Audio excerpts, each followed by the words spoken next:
കൂടിയായിരുന്നു.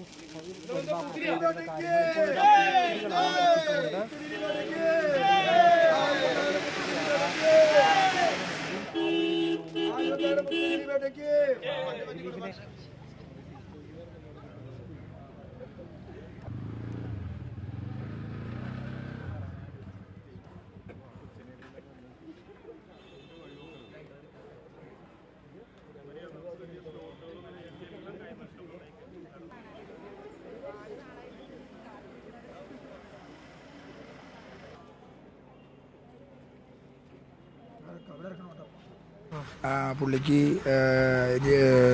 കുറ്റവിമുക്തനാവുമെന്ന് ഞങ്ങൾക്കറിയാമായിരുന്നു. ഞങ്ങൾ ഇന്നലെ തന്നെ കേക്ക് വാങ്ങിച്ചു, ലഡു വാങ്ങിച്ചു. ഞങ്ങൾ രാവിലെ തന്നെ അതിനുള്ള ഒരുക്കങ്ങളൊക്കെ നടത്തിയായിരുന്നു. വലിയ സ്വീകരണം ഒരുക്കാനാണോ കാത്തിരിക്കുന്നത്? പിന്നെ ഞങ്ങൾ ദിലീപേട്ടൻ ഇങ്ങനൊരു ആപത്തിൽ പെട്ടെന്ന് പറഞ്ഞാൽ അന്ന് മുതൽ ഞങ്ങൾ കൂടെയുണ്ട്. ഞങ്ങൾ ജയിലിൽ നിന്ന് ഇറങ്ങിയപ്പോൾ ഞങ്ങൾ മാലയിട്ട് സ്വീകരിച്ചു, അതുപോലെ ജാമ്യം കിട്ടിയപ്പോഴും ഞങ്ങൾ സ്വീകരിച്ചു, അതുപോലെ തന്നെ പുള്ളിനെ വെറുതെ വിട്ടപ്പോഴും ഞങ്ങൾ സ്വീകരിച്ചു. ഞങ്ങൾ ദിലീപേട്ടൻ്റെ കൂടെയുണ്ട്. ഇപ്പം ഇതാണ് ആരാധകർ പറയുന്നത്. എനിക്ക് ചുറ്റും കാണാം നിഷാദ്, വലിയ രീതിയിൽ ആരാധകരൊക്കെ തന്നെ ഇവിടെ കൂടിയിട്ടുണ്ട്. കൂടുതൽ പേർ ദിലീപ് ഇവിടെ എത്തുന്നതോടുകൂടി ഇങ്ങോട്ട് എത്തുമെന്നാണ് അറിയുന്നത്. നിരവധി ആളുകളും ഇവിടെ എത്തിയിട്ടുണ്ട്. ചേച്ചി, എന്താണ് ദിലീപൻ കാണാമെന്നാണ്? അതെ, കാണാമെന്നാണ്.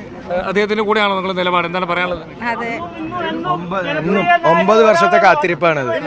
ആ സത്യം തെളിഞ്ഞതിന്റെ സന്തോഷമുണ്ട്. 3 വർഷമായി ദിലീപേട്ടൻ മലയാള സിനിമയിൽ കരയിപ്പിച്ചും സന്തോഷിപ്പിച്ചും നമ്മുടെ കൂടെയുണ്ട്. 150ാമത്തെ പടം ദിലീപേട്ടൻ ചെയ്തു കഴിഞ്ഞു. ഇന്ന് ബബ്ബ എന്ന് പറയുന്ന സിനിമയുടെ ട്രെയിലർ ഇന്ന് ലോഞ്ച് ചെയ്യും. ഇതാണ് ഇവിടുത്തെ കാഴ്ചകൾ. കൊച്ചിയിൽ നിന്നും ദിലീപ് വീട്ടിലേക്ക് പുറപ്പെട്ടിട്ടുണ്ട് എന്നാണ് മനസ്സിലാക്കുന്നത്. 1 മണിയോടുകൂടിയെങ്കിലും അദ്ദേഹം ആലുവയിലെ തന്റെ വീട്ടിലെത്തുമെന്നാണ് മനസ്സിലാക്കുന്നത്. വലിയ സ്വീകരണത്തിനായാണ് ഇവിടെ ആരാധകർ അദ്ദേഹത്തിനായി കാത്തിരിക്കുന്നത്.